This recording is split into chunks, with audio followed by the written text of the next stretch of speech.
నిన్నటి వరకు ఈ రాష్ట్రంలో ప్రతి ఒక్కరికి నిద్ర లేని రాత్రులే, నా ఒక్కడికే కాదు. ఇప్పుడు తలుసుకుంటే ఓసారి బాధేస్తుంది.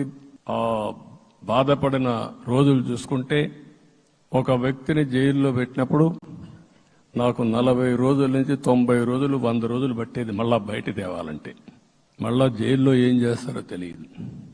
అక్కడి నుంచి ఇంకా ప్రెషర్ మౌంటప్ చేసుకుంటూ వచ్చాం.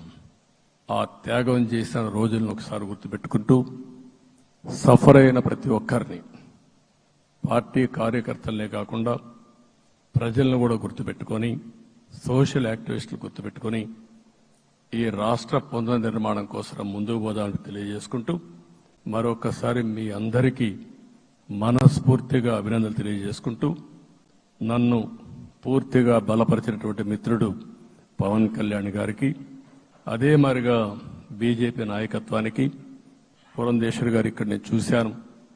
మేమిద్దరం, వారు ఎంపీ అభ్యర్థిగా ఉన్నప్పటికీ ఎప్పుడో కంప్లైంట్ చేసినా లేకుంటే కోఆర్డినేషన్ ప్రాబ్లం వచ్చినా ఇమీడియట్ గా స్పందించి వారు కూడా కోఆర్డినేట్ చేశారు. అందరూ కూడా ఎక్కడా పొరపచ్చాలు లేకుండా మనస్ఫూర్తిగా చేశాం కాబట్టి ఈ గెలుపు సాధ్యమైంది.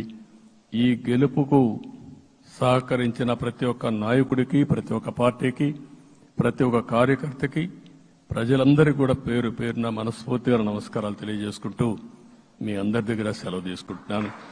జై హింద్, జై హింద్.